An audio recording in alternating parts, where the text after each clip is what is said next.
शहरातील वाढत्या खड्ड्यांच्या विरोधात निषेधार्थ महाराष्ट्र नवनिर्माण सेनेने अनोखं आंदोलन करत खड्ड्यांमध्ये झाड लावून महापालिका प्रशासनाचा निषेध केला।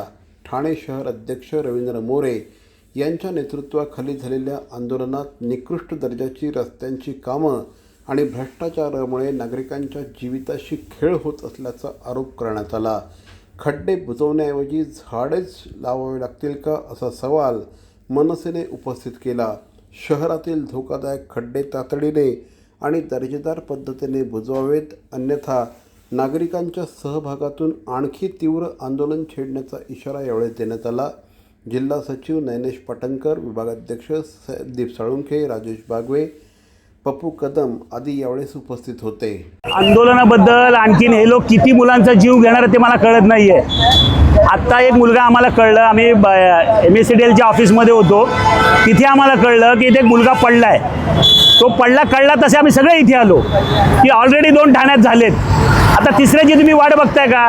तो मुलगा जर त्या साईडला पडला म्हणून वाचला, कधी ह्या साईडला पडला असता ना तर इकडे एवढी वर्दळ नाहीये। म्हणून आम्ही इथे आलो की प्रशासनाचं लक्ष वेधावं, त्यांनी इकडे नक्की लक्ष द्यावं। हा मोठा रोड आहे, इथे लोकांची तुम्ही किती लोकांचे आणखी जीव घेणार आहात?